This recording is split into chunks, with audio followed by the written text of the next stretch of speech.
नमस्कार दोस्तों, Dagur study point में आपका स्वागत है। तो आज हम राजस्थान के इतिहास की बात करेंगे और राजस्थान के इतिहास में आज हम देखेंगे राजस्थान के पुरातात्विक स्थलों के बारे में। तो दोस्तों, इतिहास शब्द का अर्थ क्या होता है वो पहले हम देखें। तो इतिहास शब्द मुख्य रूप से दो शब्दों से मिलकर बनता है, इति प्लस हास। इति प्लस हास। इति का मतलब होता है पहले, इति का मतलब होता है पहले, और हास का मतलब होता है घटित होना, घटित होना। अर्थात हम कह सकते हैं कि पहले घटित हुई कोई भी घटना को हम इतिहास कहेंगे। या फिर हम इसकी परिभाषा लिखें तो हम बताएंगे कि मानव द्वारा किए गए सभी क्रियाकलापों को, अतीत में मानव द्वारा किए गए सभी क्रियाकलापों को हम इतिहास कहते हैं। तो मैं इसकी परिभाषा लिख देता हूँ। परिभाषा: अतीत में मानव द्वारा किए गए सभी क्रियाकलापों को हम इतिहास कहते हैं।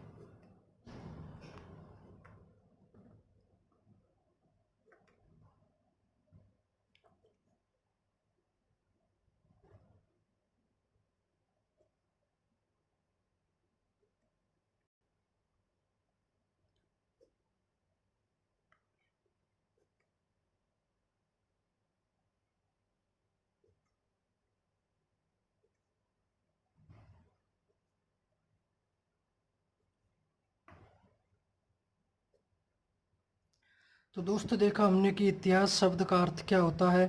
इति का मतलब पहले, हास का मतलब घटित होना। अर्थात अतीत में मानव द्वारा जितने भी क्रियाकलाप किए गए हैं उनको हम वर्तमान में इतिहास कहते हैं। दोस्तों, मुख्य रूप से इतिहास को हम 3 भागों में बांटते हैं। जब हम इतिहास की शुरुआत करते हैं तो चाहे वो विश्व का इतिहास हो, राजस्थान का इतिहास, या फिर वो भारत का इतिहास हो, उसे मुख्य रूप से हम 3 भागों में बांटते हैं।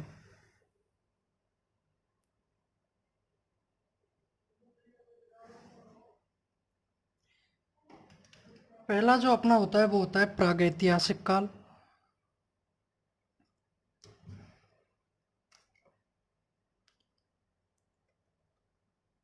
प्रागैतिहासिक काल।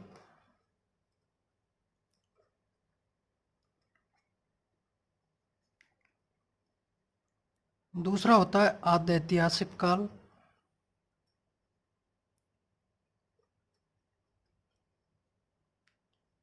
आद्यैतिहासिक काल।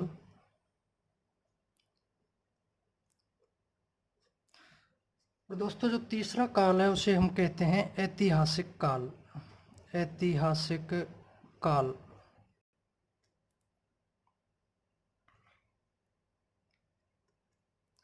तो दोस्तों, इतिहास को मुख्य रूप से 3 भागों में बांटा जाता है: प्रागैतिहासिक काल, ऐतिहासिक काल, प्रागैतिहासिक, आद्यैतिहासिक और ऐतिहासिक काल।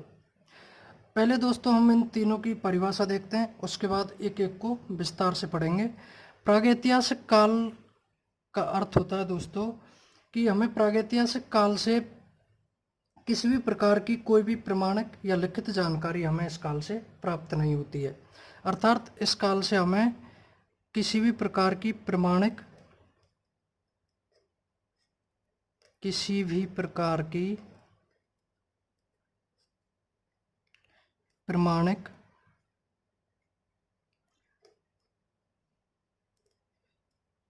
एवं लिखित जानकारी प्राप्त नहीं होती है। लिखित जानकारी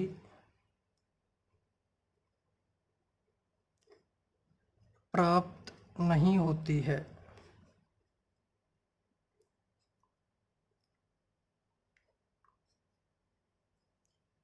या हम कह सकते हैं कि सभ्यता या संस्कृति का वह युग जिससे हमें किसी भी प्रकार की प्रमाणिक एवं लिखित जानकारी प्राप्त नहीं होती है। तो दोस्तों, इस प्रकार हम प्रागैतिहासिक काल की परिभाषा दे सकते हैं। इसके अलावा हम बात करें आद्य ऐतिहासिक काल की, तो दोस्तों आद्य ऐतिहासिक काल से हमें अपठनीय लिखित जानकारी प्राप्त होती है, अर्थात जिसे पढ़ा नहीं जा सकता। तो हम इसकी परिभाषा लिख देते हैं, सभ्यता व संस्कृति का वह युग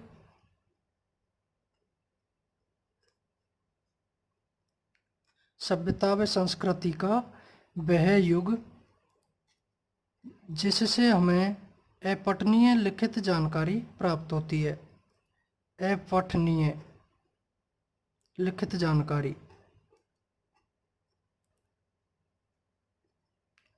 अपठनीय लिखित जानकारी प्राप्त होती है, उसे हम आद्य ऐतिहासिक काल कहते हैं। इसके अलावा तीसरा जो है अपना ऐतिहासिक काल। तो दोस्तों इस काल से हमें पूर्ण रूप से पठित, प्रमाणिक और लिखित जानकारी प्राप्त होती है, अर्थात सभ्यता या संस्कृति का वह युग जिससे हमें पूर्ण रूप से पठित, लिखित और पठनीय जानकारी प्राप्त होती है, उसे हम ऐतिहासिक काल कहते हैं। तो इसमें हम लिख सकते हैं कि यहाँ से हमें, या इस काल से पूर्ण रूप से प्रमाणिक, पठित एवं लिखित जानकारी प्राप्त होती है। लिखित जानकारी,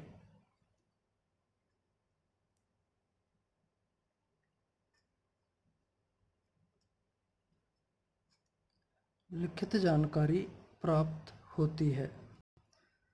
तो दोस्तों अब तक हमने बात की थी कि इतिहास को हमने 3 भागों में बांटा, प्रागैतिहासिक काल, ऐतिहासिक काल, आद्य ऐतिहासिक काल और ऐतिहासिक काल। प्रागैतिहासिक काल में देखा कि यहाँ से हमें किसी भी प्रकार की प्रमाणिक एवं लिखित जानकारी प्राप्त नहीं होती है। इसके अलावा आद्य ऐतिहासिक काल की जब हम बात करते हैं तो इसमें हम देखते हैं कि यहाँ से हमें लिखित जानकारी तो प्राप्त होती है, लेकिन वो पूर्णतः अपठनीय है, उसे पढ़ा नहीं जा सकता। तो अपठनीय लिखित जानकारी हमें यहाँ से प्राप्त होती है आद्य ऐतिहासिक काल से। इसके अलावा हम ऐतिहासिक काल की बात करें तो दोस्तों यहाँ से हमें प्रमाण भी मिलता है, पठित जानकारी भी मिलती है, यानी कि जो लिखा गया है हम यहाँ से उसे पढ़ भी सकते हैं। तो ऐतिहासिक काल से पूर्णतः प्रमाणित, लिखित और पठित जानकारी हमें मिलती है। प्रमाणिक, पठित एवं लिखित जानकारी हमें यहाँ से प्राप्त होती है। अब दोस्तों एक एक की हम बात करते हैं। सबसे पहले हम बात करेंगे प्रागैतिहासिक काल की।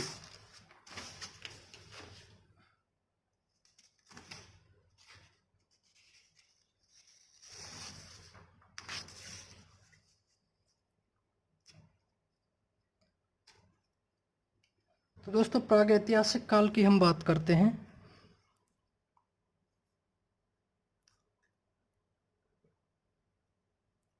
प्रागैतिहासिक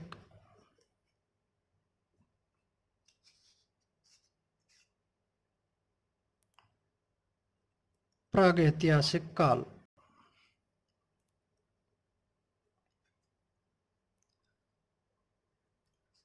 तो दोस्तों प्रागैतिहासिक काल की परिभाषा अभी हमने देखी कि प्रागैतिहासिक काल से हमें किसी भी प्रकार की कोई भी प्रमाणिक लिखित जानकारी प्राप्त नहीं होती है।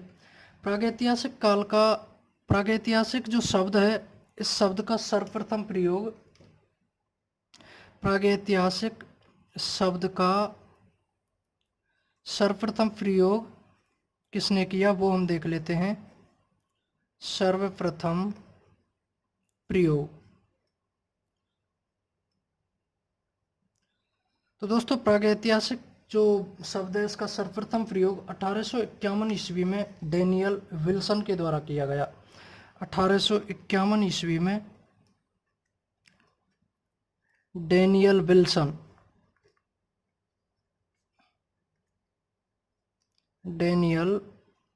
विल्सन के द्वारा किया गया। और इस शब्द की जानकारी हमें डैनियल विल्सन की एक पुस्तक है यहाँ से मिलती है, the archaeology and prehistoric annals of Scotland. The archaeology, इनकी एक पुस्तक है डैनियल विल्सन की, जहाँ से हमें प्रागैतिहासिक काल की जानकारी मिलती है। The archaeology,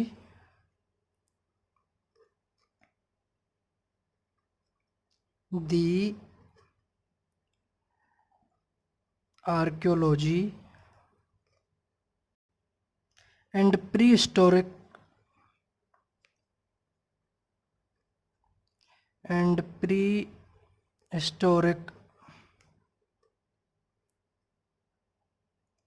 annuls of Scotland,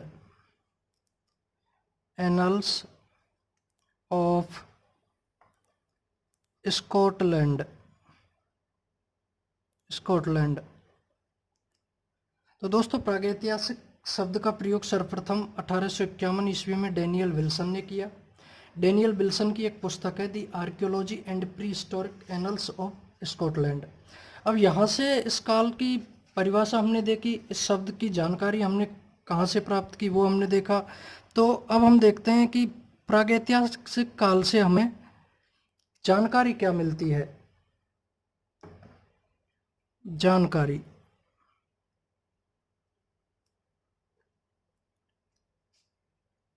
तो दोस्तों इस काल से हमें पता चलता है कि इस काल में, प्रागैतिहासिक काल में, मानव ने आग जलाना, समूह में रहना एवं कई कार्यों को सीख लिया था। इस काल में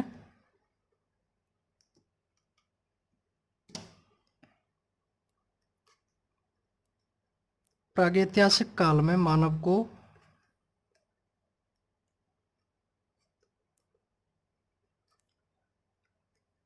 आग जलाना,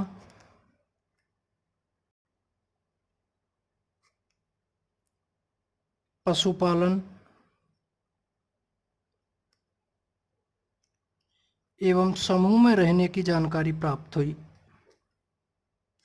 समूह में रहने की जानकारी प्राप्त हुई।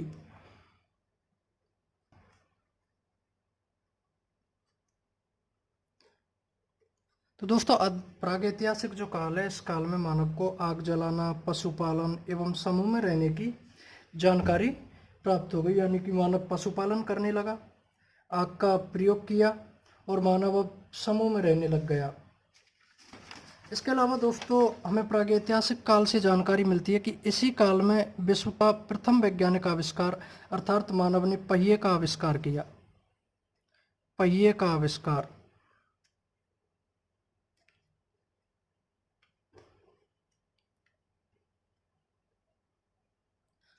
दोस्तों पहिए का आविष्कार, इसे कहा जाता है विश्व का प्रथम वैज्ञानिक आविष्कार, जिसका विश्व का प्रथम वैज्ञानिक आविष्कार, जिसकी खोज प्रागैतिहासिक काल में हुई है। प्रथम वैज्ञानिक आविष्कार।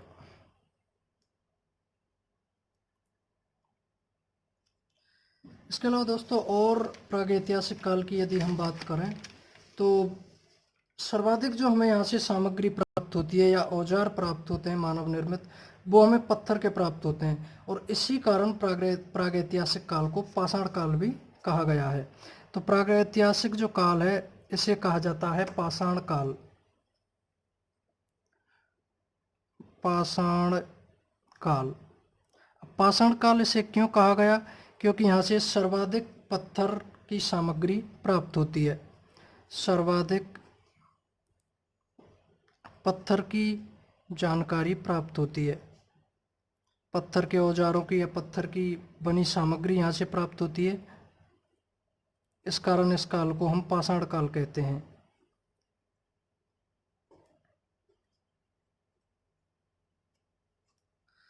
अब दोस्तों प्रागैतिहासिक काल को ही हमने पाषाण काल कहा और पाषाण काल को मुख्य रूप से हम 3 भागों में बांटते हैं: प्रारंभिक पाषाण काल, मध्य पाषाण काल और उत्तर पाषाण काल। तो पाषाण काल को हम देखते हैं एक बार।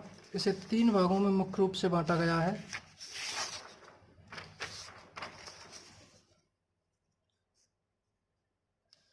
पाषाण काल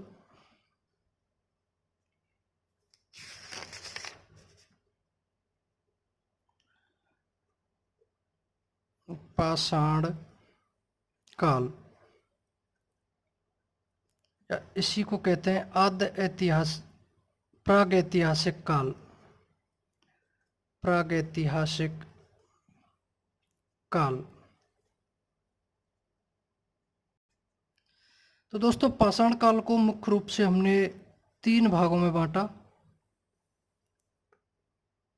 एक प्रारंभिक पाषाण काल, मध्य पाषाण काल और उत्तर पाषाण काल या नव पाषाण काल। प्रारंभिक पाषाण काल,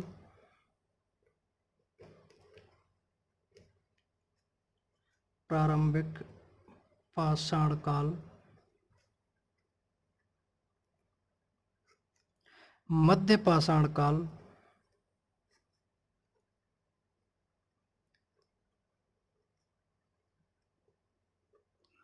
और उत्तर या नव पाषाण काल, उत्तर या नव पाषाण काल। तो मुख्य रूप से पाषाण काल को 3 भागों में बांटते हैं। प्रारंभिक पाषाण काल की जब हम बात करते हैं तो इसका जो समय है प्रारंभिक पाषाण काल का, इसका समय है दोस्तों 5 लाख ईसा पूर्व से 10 लाख ईसा पूर्व। 5 लाख ईसा पूर्व से 10 लाख ईसा पूर्व तक।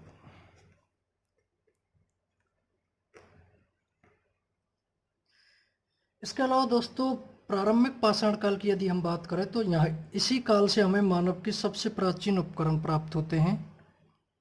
मानव द्वारा निर्मित सबसे प्राचीन उपकरण जो हमें प्राप्त होंगे वो प्रारंभिक पाषाण काल से प्राप्त होते हैं। मानव के सबसे प्राचीन उपकरण, सबसे प्राचीन उपकरण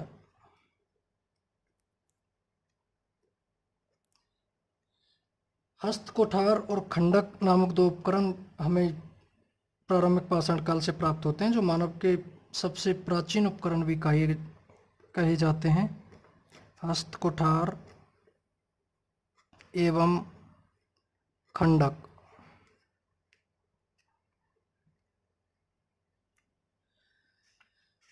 इसके अलावा दोस्तों इसी युग में सीए हैकर ने असम पत्थर से निर्मित हैंड एक्स उपकरणों की सर्वप्रथम खोज की है। जयपुर वाले क्षेत्र में इन दोनों ही उपकरणों की खोज की गई है।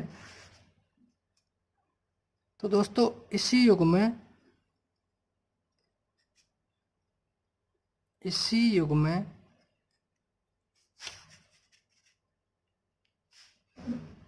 सीए हैकर द्वारा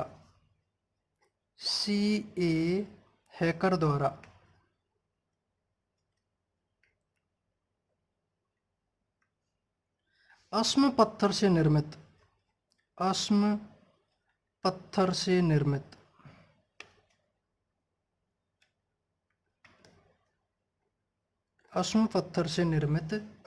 हैंड एक्स उपकरणों की सर्वप्रथम खोज की गई थी। हैंड एक्स उपकरणों की सर्वप्रथम खोज।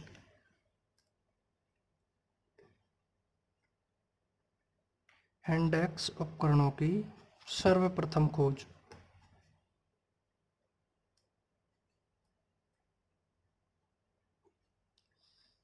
इसके अलावा दोस्तों एक बात और हम जान लें कि प्रारंभिक पाषाण काल में मानव पहिए से अपरिचित था, यानी कि पहिए को नहीं जानता था।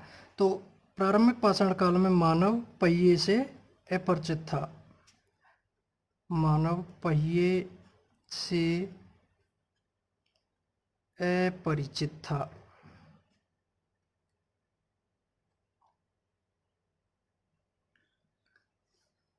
इसके अलावा दोस्तों देखते हैं मध्य पाषाण काल।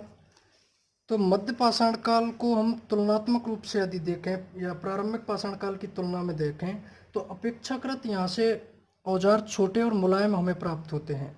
इसके अलावा मानव पशुपालन यहाँ से करने लगा था, जिसका हम उदाहरण देखते हैं राजस्थान की बागोर सभ्यता कोठारी नदी के किनारे, जहाँ से हमें राजस्थान के सबसे प्राचीनतम पशुपालन के अवशेष प्राप्त होते हैं। तो दोस्तों मध्य पाषाण काल का जो समय है, समय इसका समय है 10,000 ईसा पूर्व से 6,000 ईसा पूर्व। 10,000 ईसा पूर्व से 6,000 ईसा पूर्व।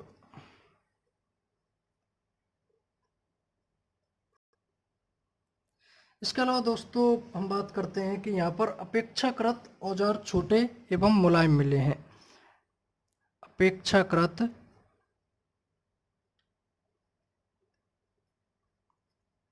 औजार छोटे एवं मुलायम यहाँ से हमें प्राप्त होते हैं। इसके अलावा दोस्तों यहाँ से मानव द्वारा पशुपालन के सबसे प्राचीन अवशेष यहाँ से हमें प्राप्त होते हैं। तो पशुपालन के प्राचीन अवशेष, पशुपालन के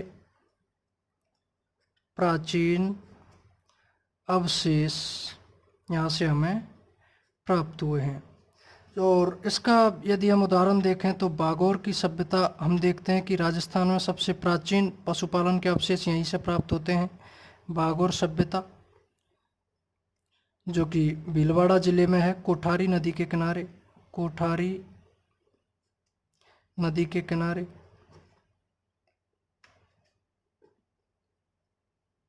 कोठारी नदी के किनारे। दोस्तों जो बागोर की सभ्यता है, इस सभ्यता से राजस्थान में सबसे प्राचीन पशुपालन के अवशेष मिलते हैं। यानी कि राजस्थान में प्राचीनतम पशुपालन के अवशेष, प्राचीनतम पशुपालन के अवशेष हमें यहाँ से प्राप्त होते हैं। पशुपालन के अवशेष तो ये हमें बागोर सभ्यता में प्राप्त होते हैं, कोठारी नदी के किनारे, और ये राजस्थान के सबसे प्राचीनतम अवशेष भी हैं। तो इसके अलावा फिर हम दोस्तों बात करते हैं उत्तर या नवपाषाण काल की। दोस्तों उत्तर या नवपाषाण काल की जब हम बात करते हैं तो इस काल में पाषाण उपकरणों के साथ साथ हम मानव ने हस्त उपकरण बनाना भी तैयार कर दिया। यानी कि हाथ से बने हुए उपकरणों के भी हमें यहाँ से साक्ष्य मिलते हैं। तो उत्तर या नवपाषाण काल से इस काल से पाषाण उपकरणों के साथ हस्त उपकरण भी प्राप्त हुए हैं। पाषाण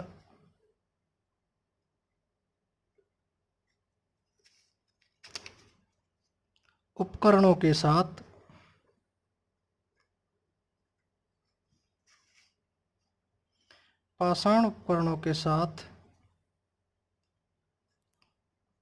हस्त उपकरण भी प्राप्त हुए हैं। हस्त उपकरण भी प्राप्त हुए हैं। दोस्तों इस काल का इसका जो समय है वो 7,000 ईसा पूर्व के बाद माना जाता है। 7,000 ईसा पूर्व के बाद इसका समय माना जाता है। इसके अलावा दोस्तों हमें यहाँ से पशुपालन के साथ कृषि के भी अवशेष मिलते हैं। तो सबसे बड़ी बात नवपाषाण काल या उत्तर पाषाण काल की ये है कि पशुपालन के साथ कृषि के हमें यहाँ से अवशेष मिले हैं। और इसी काल में मानव पहिए से भी परिचित हो चुका था, कपास की खेती करने लगा।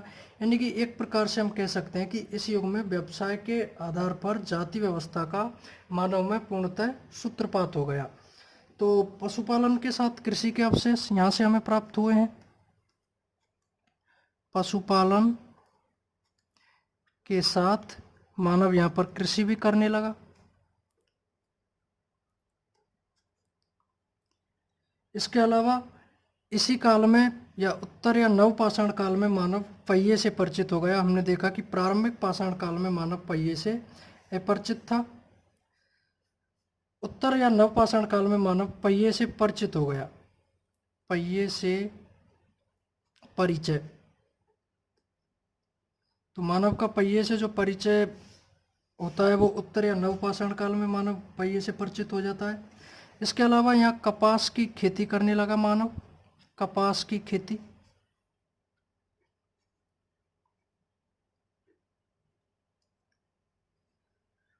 तो दोस्तों हम कह सकते हैं कि इस युग में व्यवसाय के आधार पर मानव में जाति व्यवस्था का सूत्रपात भी हो गया। जाति व्यवस्था का सूत्रपात,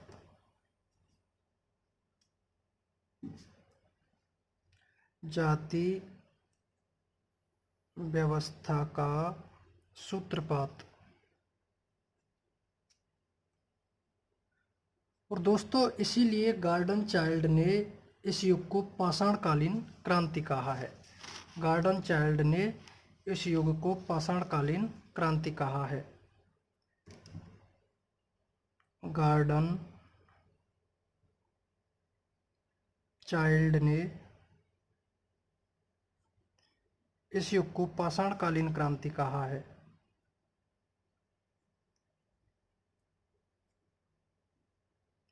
इस युग को पाषाणकालीन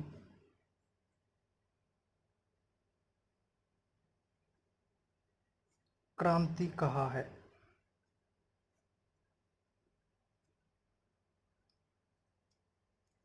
दोस्तों अब तक हमने बात की पाषाण काल या प्रागैतिहासिक काल को, ये हमने पाषाण काल कहा, और 3 भाग हमने देखे इसके, प्रारंभिक पाषाण काल, मध्य पाषाण काल और नवपाषाण काल। अब दोस्तों बात करते हैं आद्य ऐतिहासिक काल की।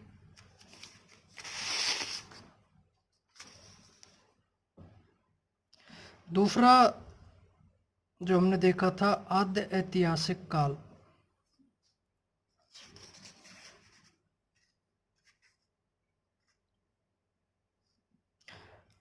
आद्य ऐतिहासिक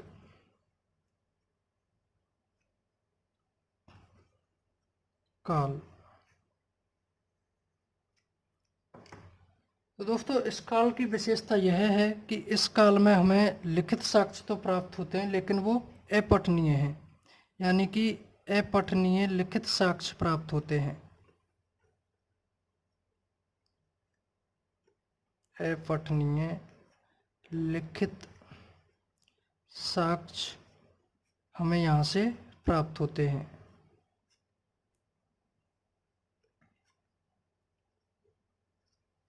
इसके अलावा दोस्तों आद्य ऐतिहासिक काल की यदि हम बात करें तो आद्य ऐतिहासिक काल की जो लिपि है उसे हम कहते हैं बुस्टोफिदन लिपि, यानी कि बाएं से दाएं और दाएं से बाएं एक सर्पिलाकार तरीके से इस लिपि को लिखा जाता था। तो लिपि देखें इसकी, लिपि, तो इसकी लिपि थी सर्पिलाकार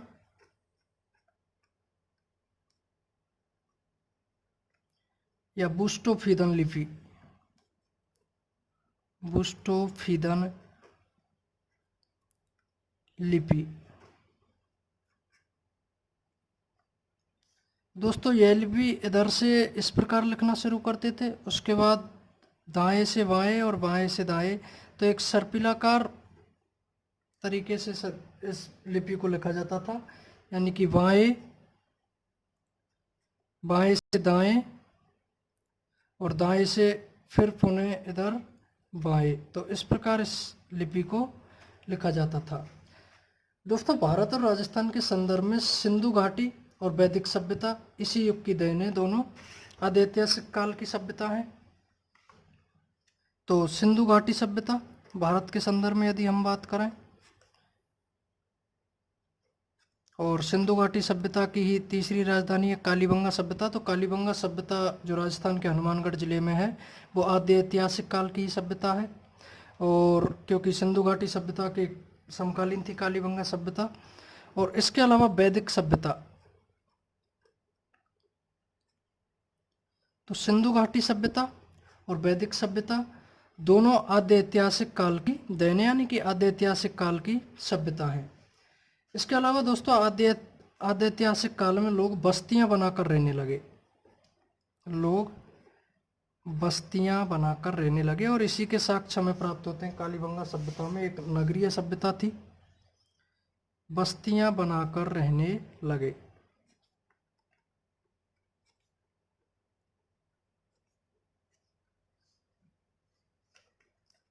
इसके बाद देखते हैं दोस्तों ऐतिहासिक काल।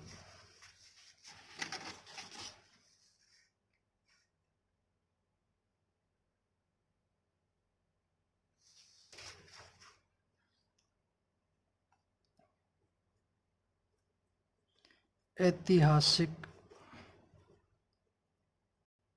काल। तो दोस्तों इसके बारे में हम पहले भी देख चुके हैं कि इस काल में, ऐतिहासिक काल से हमें पूर्ण रूप से प्रमाणित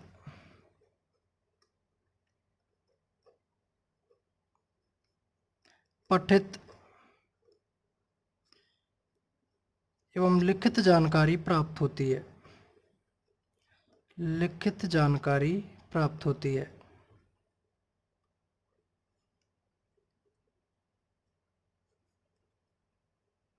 लिखित जानकारी प्राप्त